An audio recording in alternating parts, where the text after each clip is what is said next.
So that's introduction one. Introduction number two. So we're gonna, I guess we'll jump right in. We don't need for too many introductions. And you just want to give a little overview of the class. So class number one is about relationships. And everybody is concerned or should be concerned or has some sort of relationships in their life that if you stop to think about it, probably could improve. So that's why, one of the reasons why we're here. We want to discuss what can we learn from the Kabbalistic wisdom about improving our relationships. But before we get to the technical and practical, we want to sort of think about more of the spiritual. And according to the Kabbalah, which is the Jewish mystical teachings, relationships, it's not just something technical. In other words, it so happens to be that we happen to live with other people. So we have to learn to manage our relationships. But it's almost like it's a technical thing. According to the Kabbalah, the concept of relationships and the idea that a person has a very deep need to have healthy relationships, it's actually embedded into the entire energy of all of creation. Okay, it sounds a little interesting, but follow me for a second. From the perspective of the Kabbalah, why does God create the universe? It's a wonderful place. I see, yes, it could be a wonderful place. Sometimes there's a lot of pain in this world. But the question is, what does he need this for? Now, God is complete. So God has everything he needs. So what's the nature of why does he want everything we do? When we do something is because we're missing something. So why do you engage in some behavior? Because you seek to get something from that behavior. But if God is complete, so why does he need this whole process of creation? So the Kabbalistic answer is fascinating. The Kabbalistic answer is because God has everything. But the only thing he does not have, what's the one thing God doesn't have? Perfect God. He's got everything. But what does he not have? He does not have a relationship. Why not? Because he's alone. Before the universe has been created, by definition, God is alone. And God is infinite, but he's alone. And from this perspective, the entire process of creation is really to heal, almost like heal God from the state of being alone, and allowing God to have a relationship with someone outside of him. And the human soul, from the perspective of the Kabbalah, is just a mirror of the divine.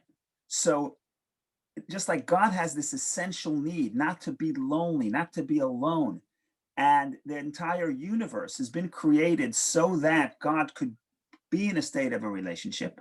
So our soul, the most important thing we need is this relationship. Why? Because this is in the bedrock of the energy of the entire universe, and it's also reflected in our own life. So of course we need shelter, and we need to eat food, and we need oxygen. We need all kinds of things, and we need pleasure. We got all kinds of things we need. But the most essential thing we need, either we may or may not be conscious of this, but the most essential thing we need, according to the Kabbalah, is we need a relationship, because God needs a relationship, which is why he creates. So in the DNA of creation, certainly of the human soul, is the concept of we cannot be alone. So that's introduction number one. By the way, if you look at the Bible in Genesis, and you look at chapter 2, and there chapter 1 talks about the creation, and God, sort of every day of creation, if you know the story, every day of creation, God looks around and sees what he did, and he says, it's very good. It's good. Like day 1, God created light. And then it says God created light, and God saw that it was good. And every day of creation, God looks and sees that it's good. So everything is good. If you look at the second chapter of Genesis, all of a sudden, something is not good. Something not good. Every day, God creates something that's good. What's not good? Says the verse, the first time the word not good appears in the Torah, appears in the Bible, it says it is not good for man to be alone. Okay? And that's the one thing, the first thing. It's not good to be alone. It doesn't just mean it's not good to be alone, because if you're alone, then you have nobody else to help you pay the rent. Or if you're alone, then you can't file for taxes as a married couple. Yeah, that's true. That's a side benefit.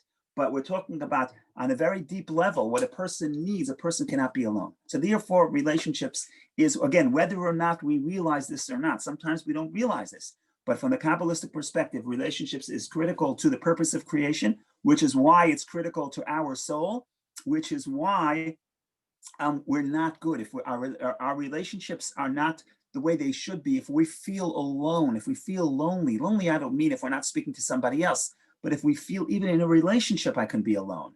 And if I'm alone, it's not good. And then my soul seeks to overcome that aloneness and relating to somebody else. So that's why we cannot overestimate the importance of relationships. So that's why if you're going to spend an hour or an hour and a half, this is actually a good topic. So you came to the right Zoom. I know there are other Zooms out there. People are doing all kinds of things, but this is actually a good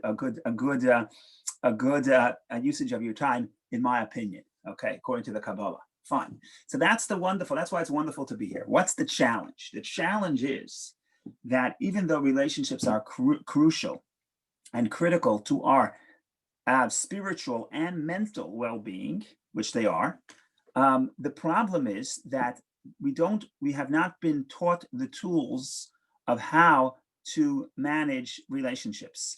People think, well, I'm a common sense person. The other person is a common sense person. Put us both together. Everything will be fine. What can go wrong?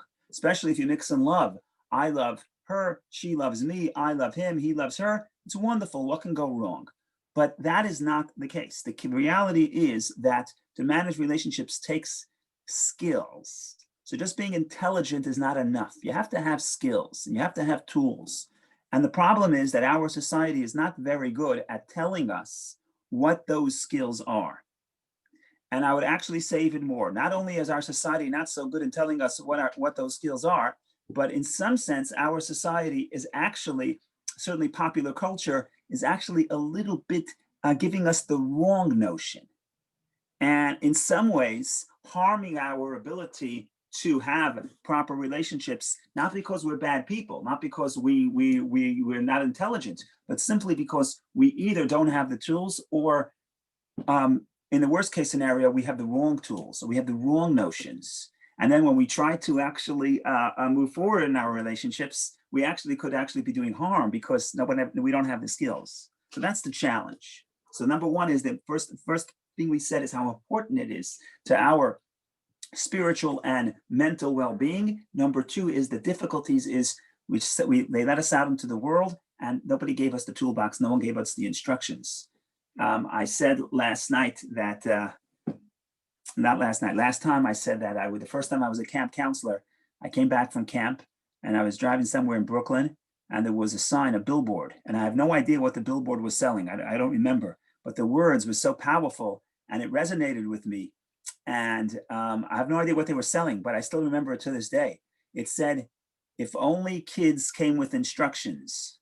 You have the kids, but not always do you know how to deal with them. And I think if only relationships came with instructions, if I can go to the store and pick up the manual and figure out, okay, what do I do? And the answer, of course, is there is a manual, and the manual is the mystical teachings of the Kabbalah. But just to learn the Kabbalah is not enough. You also have to practice implementing it, and that's why we are here. So that's introduction number two of why the challenge is, and number one, why it's so important, and number two is the challenge. Now we're going to go, I guess we can go straight to the point and start unpacking what are those tools and what are those tools and how do we manage, how do we use these tools to better our relationships. So I guess a good place to begin is, again, we can't do everything in one lesson or in one foot, but we'll begin with the Kabbalistic idea that there really are three primary emotions. In other words, before we can figure out how to relate to somebody else, we have to first understand what's happening within ourselves. When I talk about my emotions, there's so many emotions and there are so many shades of emotion, and every moment I'm feeling something different.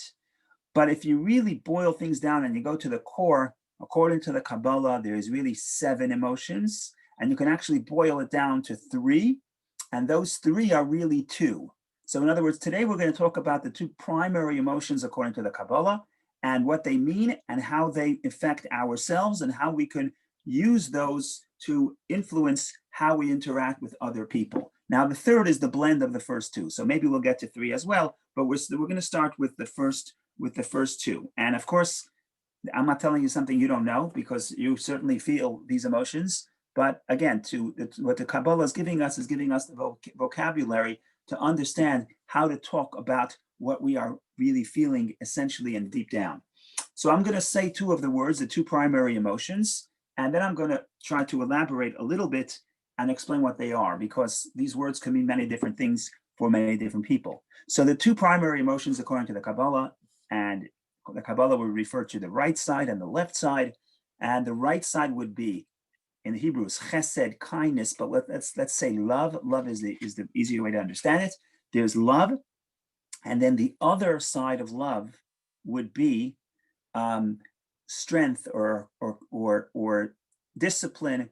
For the purpose of our discussion, we're going to say there's love and there's respect. And love and respect are not the same thing, they're opposites. And just to show you why I think the Kabbalah says why these two emotions are the essential emotions that you'll feel. In other words, every emotion you'll feel ultimately will boil down to one of these emotions. Because let's take any emotion. Any emotion, what is emotion? Emotion is how I respond to something outside of me. It could be another person, it could be another experience, whatever it may be. It's how I respond to something outside of me. Now, in how I relate to people outside, to things and experiences outside of me, generally speaking, there's one of two things. Either I want to become close to that experience or to that person, or I want to run away. So fear is I run away from you. Hate, I'm drawing away from you. Love is I'm drawing to you. And if you think about it, every relationship every feeling you will feel is really the heart either flowing outward or returning to self. I'm fleeing. And that's the two primary emotions. Now, for the purpose of our discussion, let's talk a little bit about the concept of love. What is love? And what is love? I don't know. You can go to the library, you can pick up books and books and books and shelves of books about what love is, and everybody will tell you something else. And they're probably all right, because there are many different shades of love.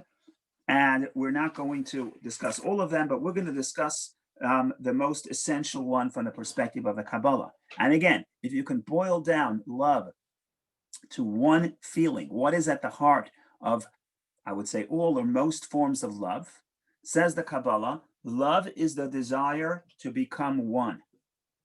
So there's someone outside of me or an experience outside of me that I want to connect to. And I really want to become one with that other experience.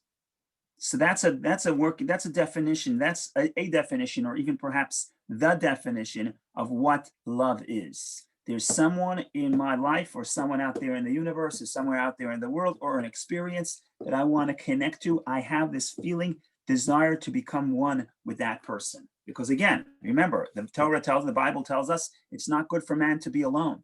And I may realize it, I may not realize it, but I want to become one with somebody outside of me. That's a deep need within the human soul. So that's wonderful. Now that we know what love is.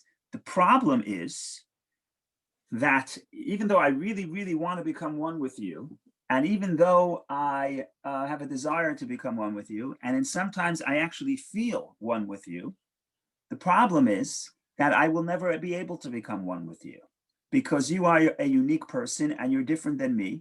And every person, there are billions of people on the planet, but every person is unique. And ultimately, we are going to be different. We are different. Now, when people feel in love, they don't realize the differences. That's why people get. I guess that's why people get together, because they fall in love, and love is blinding, and they don't realize how the other person's really, they're so different than me in many ways, and those ways actually could be trivial, but they can be significant, and eventually they can actually disturb me. So the honeymoon may last a week, it may last a year, it may last 50 years, but ultimately the other person is different than me, and I can't become one with you, as we will demonstrate. And I have a desire to become one with you, but we cannot become one. So that's going to create a deep frustration, especially if I really feel the love at this moment. And then even though I feel it, I come crashing against the reality, against the brick wall, that I cannot become one with the other person. It's impossible. So I have this desire to do something, but ultimately it cannot be done. So now what is the second? So now here's where I need the second emotion. What's the second emotion? The second emotion is what we're going to call, it's really discipline. We're going to call it respect. What does respect mean? Recognize that that other person is different than me and give space to that other person to be able to be different than the way I am. And the reason why we call it the right side and the left side is because in some sense, these are opposing emotions. They're the opposite. When I'm really feeling love, it's very hard for me to see the other person as different than me. And the more I love the person, the more I want to be one with you. I don't want to be different. So for some people, it's easier to understand about spouses, some people for children. If you really, really love your children, you really want your child to be just like you. What's the reality? The reality is your child is not like you. And you have to love your child. You have to have the desire to become one, but you also have to have respect. You have to realize the boundaries. You have to realize someone is different than you, and that's okay, and that's actually healthy.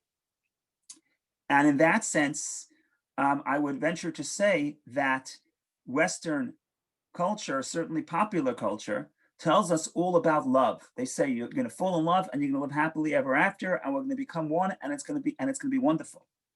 And the moment you wake up and you realize that the other person is different than you, oh, that's a problem. That means there's a problem with the love. Time to find a new relationship, right? But from the perspective of the Kabbalah, that's absolute nonsense because, with all due respect, because by definition, there are going to be times and experiences where you're not going to be able to feel one. You're going to have to understand that you are different than you are separate, and the other person may process things differently. And that is part of the relationship, is experiencing that respect, making space for that other person. So before we elaborate upon this, just a beautiful metaphor from the Kabbalah.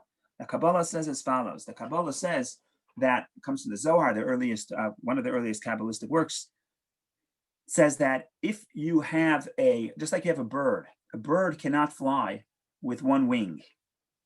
And a person, a feeling, an emotion, a relationship cannot soar with one wing. One wing would be love. So if anyone ever told you all you need is love, that's very good. It can sell some records. It's actually not a bad slogan, but it's not going to get you where you need to be. It's like saying, I just have one wing on my airplane. You need to have two wings, and those two wings are love and respect. And what does respect mean? It's not just I'll be polite. I'll tell you, be respectful to you. Respect means I really recognize that you are different than me, and you're entitled to be different, and you're entitled to process the world differently than when I do. And that's very difficult to do, because especially when I feel love. So I'm feeling love right now, and I want to feel one. And when I want to feel one with the other person, it so happens to be that the other person is not in that mode. The other person is not either willing or not capable of feeling one at that specific moment. So if all I have is love, if I just exercise the love muscle, then that can be a terribly hurtful and frustrating situation, but also hurtful. I want to become one with you, and you're just pushing me away. So what do I do then? So if all I have is the tool of love, now that love that I'm projecting out at you now will actually bounce back to me in the form of resentment. Now I resent that other person because, look, I'm vulnerable. I need you. I want to become one with you. And for whatever reason, you're not able to get into that space right now. So now that's hurtful and that's resentful. And that creates resentment. Now, what does the Kabbalah tell you? If I can realize that, I have to realize that this respect. Respect is I have to see that if I may be in that mode, I may be in that situation where I want to feel one, but you may not be there at this given moment. And therefore, I have to give you the space. And if I give you that space, that is a form of giving. I'm giving, just like love is giving, love is expression. Sometimes holding back is actually a deeper form of a relationship. And again, I'm not advocating just holding back. You need both wings. And some people are very good at expressing. That's love. Some people are very good at listening, making space for the other, but they're not good at expressing their own feelings. And either one of these scenarios, either one of these situations are not going to produce the healthy relationship. The healthy relationship is where both parties have to seek to become one, have to seek to give, have to seek to express, but also have to seek to step back, make space for the other person. Now, a very important point to the respect. And that's why it's very hard to do, because for some people, respecting that other person means I'm legitimizing the other person, or legitimizing that feeling, or legitimizing that perspective. And this is the key. I don't have to agree with you to have respect and say you're entitled to your opinion, and I respect your ability and your right. And I actually help you. I'm not just I'm making peace with it. I understand that for this relationship to be healthy, you need to have your own perspective. So I don't have to agree. Where do most arguments happen? You want me to see the world the way you see the world, and I want you to see the world the way I see the world. So very simple. You want to go to whatever it is. You want to go to a Hollywood show. You want to go to a Broadway, and I want to go to the restaurant. So each of us is trying to convince the other person that what we see is right and the other perspective is wrong. But I can respect your perspective without agreeing, without losing my own identity. I don't have to agree with you to be able to realize that I see the world from your perspective. I see where you're coming from, and truly be able to see that. And then when that happens, I realize that the fact that the other person is not responding exactly the way I do is not going to create the resentment or the pain. It's actually it's healthy. The person is supposed to, it should actually be different than me in some sense. Now, I'm going back to that original verse in Genesis that I mentioned earlier. God says it's not good for man to be alone. So therefore, what should we do? And here's a fascinating phrase. The Bible continues, I will make for him Ezer, which is help, opposite him. What does that mean? Is it a help or is it opposite? Is the help opposing? Is the spouse opposing or helping you? So the Jewish answer is, the way your spouse or the partner or in any relationship, the way the relationship helps you is by being different than you.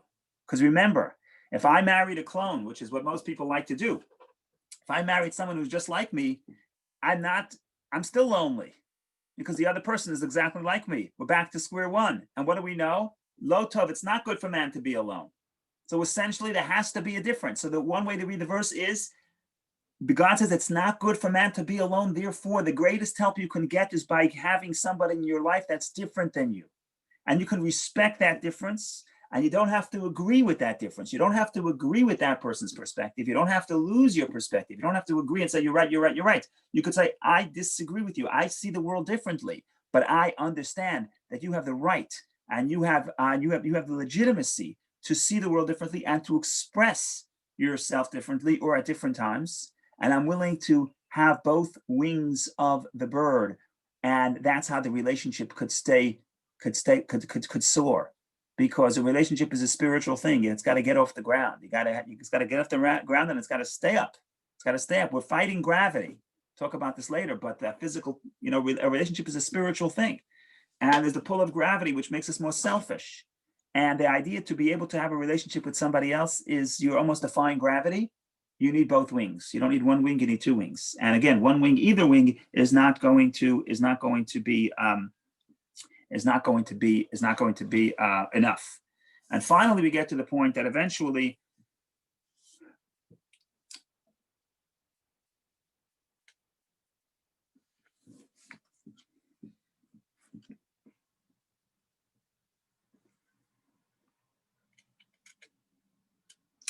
we have to figure out how the third tool is harmony. The third tool is for people to be able to take my perspective and your perspective and negotiate a harmony where I get what I need from you, you get what you need from me. I respect the difference, but we're going to find times where we each could become one. We can find times and places where that oneness could express itself and the oneness could come into effect. So that's really the need for harmony, because again, we have this conflict. On one hand, I want to become one. On the other hand, I have to respect that you're different than me. And you cannot have a relationship before you understand that the other person is different than you and they have a different perspective and they're going to see the world different than you, and they're going to respond to stimuli differently than the way you do. And what you think is so beautiful for the other person could be hurtful. That's perfectly fine. but you have to understand it and realize that you're two separate people. And then the question is, when you have the first two steps, you can seek the third step, which is the harmony. So these are the basic three Kabbalistic points. I mean, there's a lot more to say. I think if we want to, I guess we'll open it up to questions and comments. But I guess if you want to really pack this and take this home, so we got three building blocks. The building blocks is the love, the respect, and the harmony. These are the three steps: love, respect, and harmony. And I think that I'll speak for myself. I won't speak for you. I'll say I would have a better life if every day I ask myself and I think about these three steps, these three building blocks, and I see how can I improve. In other words, every day I have to ask myself about the idea of love. About love. What do I mean love? I mean, did I express myself? Did I reach out? Did I attempt to connect? Did I demonstrate to the other person that I care about them? That I want to become one with them? What specifically did I do or should I do? So these are the questions to ask to make sure that I'm actually exercising the first building block, maybe a very important one, which is the concept of love. And then I have the second building block. And this may be a little harder because we don't hear about this enough in our society. So I have to ask myself, what did I do to really understand and empathize with the other person? What questions did I ask? Did they feel understood? Right? That's often when two people are discussing and then maybe they're arguing and they don't see the world the same way. Each person is here I'm too busy trying to convince you of my perspective. I don't have time to see the world from your angle. In fact, I'm afraid to see the world from your angle because then that means that I have to give up my own perspective. But the truth is that if I really want to have both wings, I have to be able to articulate your perspective just as well as you do. I have to ask the right questions, understand you. Theoretically, I can argue your side of the coin. It doesn't mean that I agree. It doesn't mean that I have to let go of my perspective, but I have to have the ability to understand and seek it and see where you're coming from. And that's a very important question. Is the other person in this relationship, are they feeling understood? So love is, are they feeling one with me? Two, do they feel that me being different, I can understand their different perspective? And that's regarding number two. And then finally about the harmony, which we didn't spend too much time on, but it's that idea of synthesizing the number one and the number two. So what did I do to create harmony, to integrate my needs with those of the other person? Was I open to compromise or even willing to sacrifice my needs or desires for the good of the relationship? Again, but this has to be, the problem with any relationship is it has to be a two-way street. So if I'm constantly giving and accepting and the other person is not, that's not going to be healthy either. So both parties have to realize that there's the concept of we want to be one, but we're each entitled to our own perspective and our own differences. And in fact, that's what makes the relationship worthy of its name, relationship. Otherwise, if I'm in with somebody which completely accommodates me and just reflects back whatever I feel and says, yes, I agree. So that's wonderful, but I'm alone again. I'm alone again. And part of the joy and the pleasure and what a person really needs from the relationship is that tension that comes from the fact that we are two, but we're trying to become one, but we'll never become one because we're always two. And harnessing that tension is what keeps the relationship in the air, is what keeps those two that allows the two wings to keep the relationship up in the air. So I think these are important points. Again, some of this you probably understand and feel innately, but it's always good to think about it. And again, hopefully try to apply it in our life. So I hope this was interesting, and I'm going to hand the microphone to Dr. Tamer, and hopefully you'll lead us in trying to talk about it and maybe apply it. Thank you all. All right. What I would like to do now is this. When I listened to Rabbi Feldman, I totally focused my view on him. So what I'm saying is, as each of you talk, please, let's focus on that person within the spirit of what Rabbi Feldman is saying, so that we can truly listen to what the other person's saying, even though we may not agree with it at all. Try to empathize with that. I'd like every single person on this call to pose questions for Rabbi Feldman and for me based on your life. This is not a theoretical concept. So the question is, how does this relate to you? How do you see this? I think the issue of what are we doing to address this issue of relationship in our lives? Very often we define ourselves, sadly, not by our relationships, by our possessions, by our recognition, by our accomplishments, and ultimately studies that have been done on happiness in older people reflects on the fact that the most important quality on physical and emotional wellness is our relationship. So this is a huge issue, which is how to develop them, how to sustain them, how to build them. And I would like every single person to talk. So jump in, because I am not going to leave this call until we've heard from every one of you in terms of a statement or a question. And we can start wherever you'd like. But I promise you, I will insist that every one of us comment or ask a question of the rabbi or of me. Who'd like to start? Because if not, I'll call on David, who I see first. So if someone else wants to start, I don't want to stand in anyone's way. But I see Sarah raising a question. Sarah, what would you like to say? So I'd like to say one thing from my previous Kabbalah courses that has greatly improved my ability to have a relationship with my husband. And through your teachings, I have learned to ask questions where I might have been afraid to ask questions, perhaps because I was afraid of my different opinion. I've learned to ask questions about anything that I disagree with.